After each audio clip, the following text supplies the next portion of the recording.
We interrupt this broadcast for urgent news from the Middle East. क्या Iran और Israel की दुश्मनी दुनिया को एक नए संकट की तरफ ले जा रही है? पिछले कुछ सालों में दोनों देशों के बीच तनाव इतना बढ़ गया है कि कई विशेषज्ञ इसे मिडल ईस्ट का सबसे खतरनाक संघर्ष मानते हैं। लेकिन सवाल यह है कि आखिर यह दुश्मनी शुरू कैसे हुई और क्या यह सच में एक बड़े वैश्विक युद्ध का कारण बन सकती है। आज की इस वीडियो में हम जानेंगे ईरान और इजरायल की दुश्मनी का पूरा इतिहास, असली कारण और भविष्य में क्या हो सकता है इसके बारे में। सबसे पहले समझते हैं दुश्मनी की शुरुआत कैसे हुई। अगर इतिहास देखें तो एक समय ऐसा भी था जब ईरान और इजरायल के रिश्ते इतने खराब नहीं थे। लेकिन 1979 में जब ईरानियन रेवोल्यूशन हुआ तब ईरान में पूरी राजनीतिक व्यवस्था बदल गई। नई इस्लामिक सरकार ने इजरायल को अपना दुश्मन घोषित कर दिया। उसके बाद से दोनों देशों के बीच तनाव लगातार बढ़ता गया। ईरान के कई नेताओं ने बार बार इजरायल के खिलाफ कड़े बयान दिए, जिससे दोनों देशों के रिश्ते पूरी तरह खराब हो गए। असल में यह सिर्फ दो देशों की लड़ाई नहीं है, यह मिडिल ईस्ट में ताकत और प्रभाव की लड़ाई भी है। ईरान चाहता है कि उसका प्रभाव पूरे क्षेत्र में बढ़े, जबकि इजरायल अपनी सुरक्षा और सैन्य ताकत को मजबूत रखना चाहता है। यही वजह है कि दोनों देश अक्सर एक दूसरे के खिलाफ रणनीति बनाते रहते हैं। ईरान और इजरायल के बीच अक्सर सीधा युद्ध नहीं होता, जबकि बजाय दोनों देश प्रॉक्सी वॉर की रणनीति अपनाते हैं। ईरान पर आरोप लगाया जाता है कि वह कुछ संगठनों को समर्थन देता है, जैसे हिजबुल्लाह जो लेबनान में सक्रिय है, हमास जो गाजा क्षेत्र में सक्रिय है। इजरायल का कहना है कि इन संगठनों के जरिए उसके ऊपर हमले किए जाते हैं।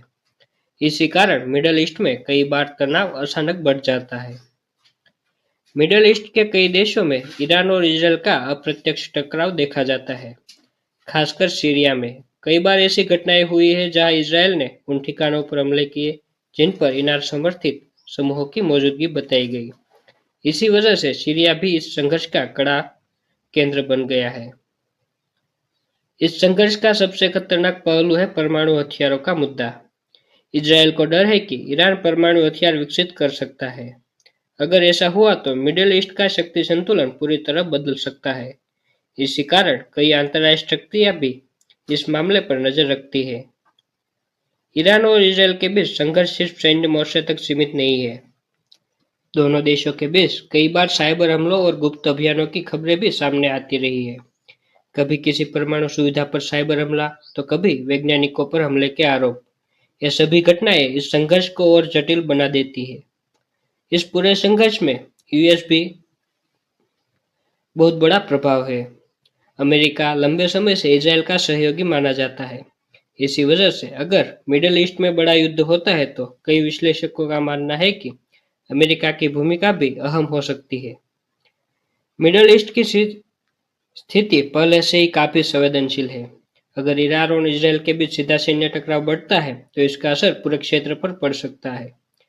कई देशों की राजनीति, अर्थव्यवस्था और सुरक्षा इससे प्रभावित हो सकती है। अगर यह संघर्ष बड़ा रूप लेता है तो इसके कई वैश्विक प्रभाव हो सकते हैं, जैसे कि तेल की कीमतों में बढ़ोतरी, वैश्विक बाजारों में अस्थिरता, मिडिल ईस्ट में सुरक्षा संकट। इसी वजह से दुनिया के कई देश स्थिति पर लगातार नजर रखते हैं। तो दोस्तों, ईरान और इजरायल की दुश्मनी सिर्फ दो देशों का विवाद नहीं है। यह इतिहास, राजनीति, सुरक्षा और क्षेत्रीय प्रभाव की एक जटिल कहानी है। आने वाले समय में यह तनाव कम होगा या और बढ़ेगा, यह दुनिया की राजनीति पर काफी हद तक निर्भर करेगा। आपको क्या लगता है, क्या मिडिल ईस्ट में शांति संभव है या यह संघर्ष और बढ़ सकता है? अपनी राय कमेंट में जरूर बताइए।